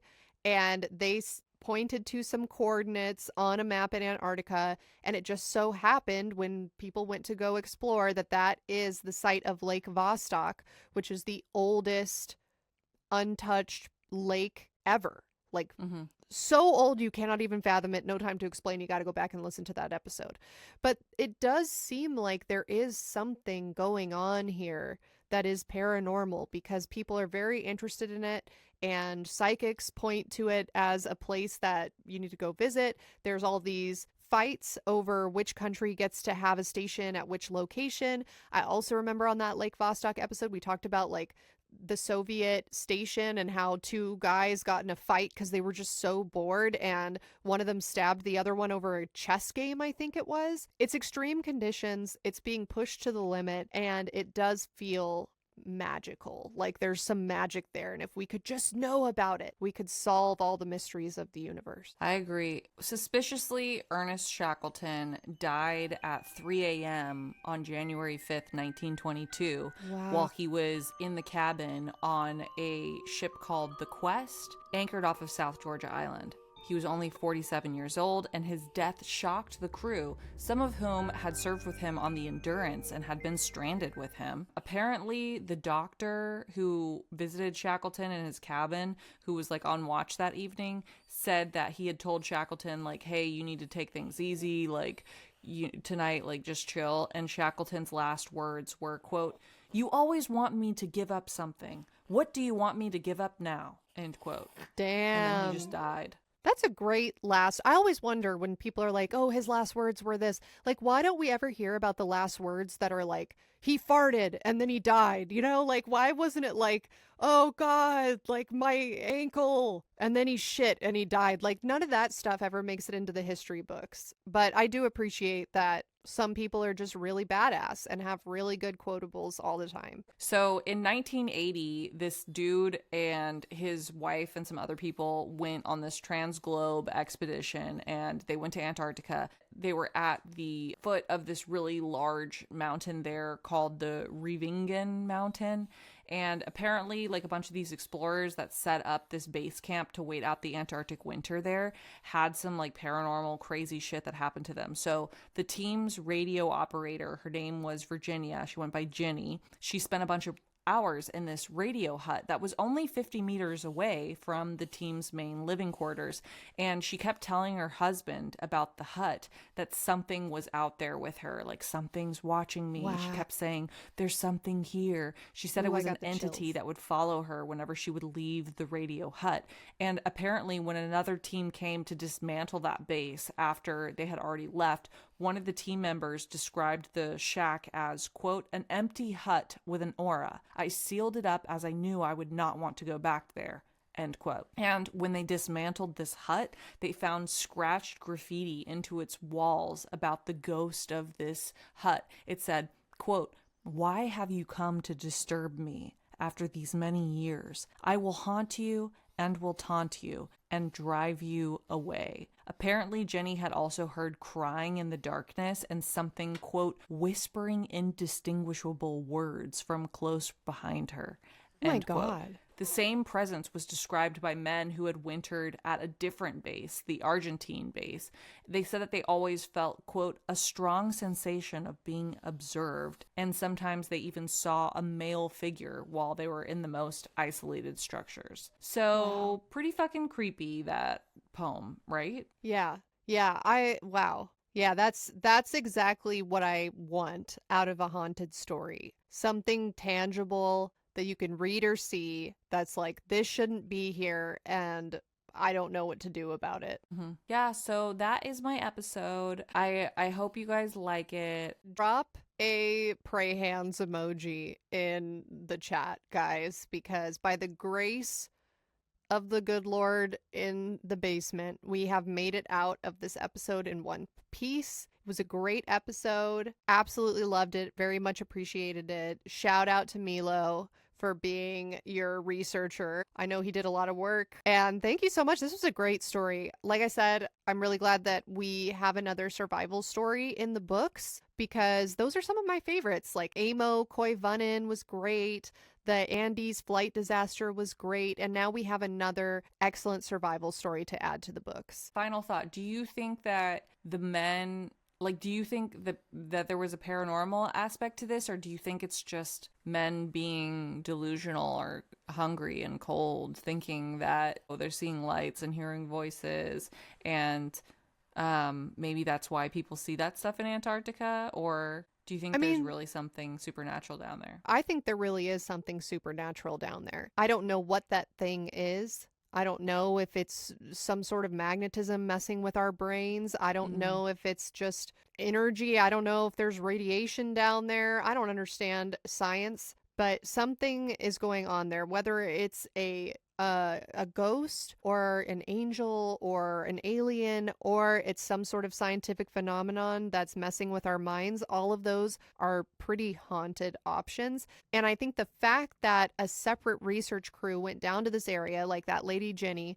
and they were presumably well equipped, they're not starving, they're not That's fighting true. for their lives, and they experienced something paranormal at that site, I think just is another point on the tally towards this being haunted. Oh, that's right. No, I didn't even think about that, but you're totally right. Like, why would they be getting haunted? Yeah, they were fine. Yeah. They went down there, well equipped, research equipment. They have a purpose that like makes sense. They're doing scientific experiments, and yeah, haunted stuff befell them. Yep. Well, the Endurance wreck is still there underwater. You can go see it if you want to die, I guess. It looks really fucking creepy. I'm sending you pictures of it, and that is the end of this episode. Wow. Thank you so much. This photo that Nat sent, oh, that does look very haunted. This is a photograph of the underwater bow of the ship. It says, or maybe it's the stern, I don't know, but it says Endurance on it. And then there is a star, like a nautical star underneath it. And it's just, decayed. It's just an old wooden ship. And This is the next really photo, giving Black Pearl. it really Because is. Yeah. wasn't the Black Pearl like had barnacles and stuff all over it? Like it looked like it was like underwater. Yeah, I think it came out from under the water. I don't fully remember, but yeah, this is crazy, guys. You got to go check out these pictures at Let's Get Haunted on Instagram, or head over to our YouTube channel to see the video version of this episode at youtube.com/c/Let's Get Haunted. The images are very haunting from this episode, and props to these guys for documenting it in the face of certain death. I sort of feel like if I was on my last leg, I might not be thinking about taking a picture, but you should be. That's when you should be taking a picture, to leave some sort of memory behind that someone else can find to say, I was here. This is what happened to me, So Yeah. I really appreciate that they did document what happened to them so well. Yeah, you guys, speaking of documenting what's happening to you, make sure to subscribe to our YouTube channel, because we are putting in a lot of work there this season, and I wouldn't make this up. You will have 10 years of bad luck if you don't subscribe to our YouTube channel. At first, I was going to tell you guys that you're just going to have good karma and it would be a nice thing to do, but that was not resonating with you guys. Not enough of you have subscribed to our YouTube channel. So now I am adding in 10 years of bad luck will befall you if you don't subscribe to the YouTube channel. You did this to yourself. So go to Let's Get Haunted on YouTube and subscribe, like, and comment if you want to be sure to not have 10 years of bad luck. Couldn't have said it better myself. All right, you want to do our sign off? Yes. BRB, gotta go get my sea anchor blown out. Bye.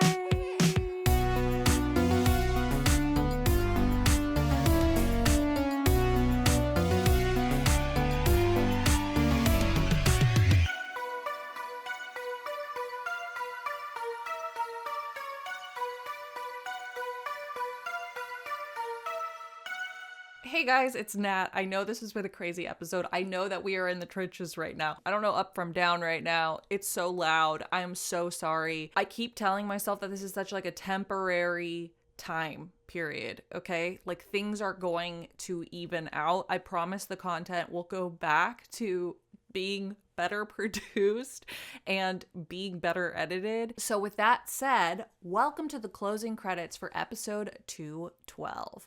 This month, we would love to give a warm, heartfelt thank you to our patron donors who donated to us in the month of January 2025. If you would like to become a donor and hear your name shouted out on a future episode, head over to patreon.com/letsgethaunted, where you will not only get a shout out, but you'll also get access to episode extras, minisodes, personal hauntings, live streams, and much, much more.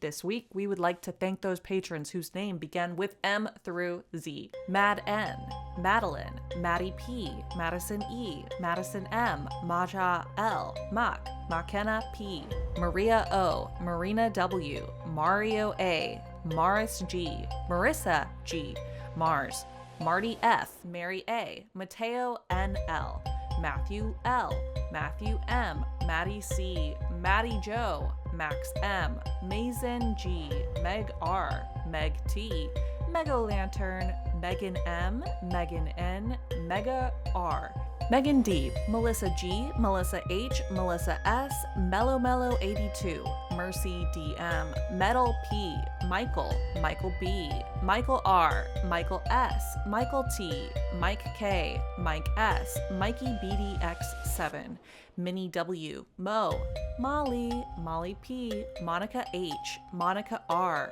Mother of Frogs, Mumble, Maya H, Naomi, Nahi, Naji, Natalie C, Natasha, Natasha M, Nathan, Necromancy, Necromacy, Necromacy, Nicholas M, Nick, Nikki S, Nicole A, Nicole L, Nicole S, Nicolita, Nikki B, Nilza, Noah Ann Riley, Noe B, Nadine, Oliver F, Olivia K, Olivia S, Oogie Boogie Brookie, Oscar M, Padaka Ansani, Parker L, Pascal, Patricia Militia, Paula M, Peter Barker, aka Cameron G, Philip Knox, Phoebe, Phoebe O, Phoenix C, Chang LM, Rachel, Rachel M, Rachel T, Rake, Raven, Riley R, Rebecca H, Red Moon, Red Sands, Rhea, Richard O, Ricky, aka 1017, aka Eat Your Vegetables,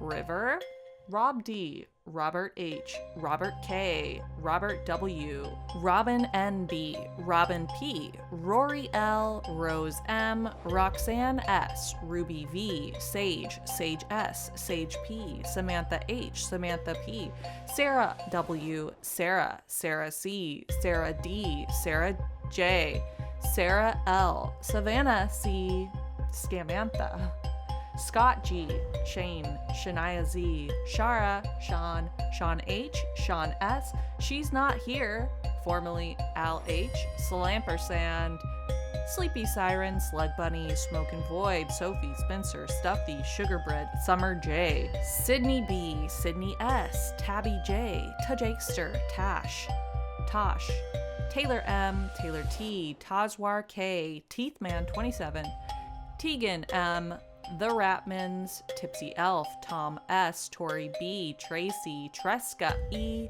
Tyler B, Uber A, Erd Ferguson V, Valeria R, Valpal, Bara M, Veronica W, Vicky T, Victor L, Victoria, Victoria L, Wayne C, William A, Y2NLA, Yas A, Z Sweet, Zach G, and Zeke G. Thank you guys so much. I love you all so much. You are part of my family. It's our baby, guys. It's not my baby. It's our baby.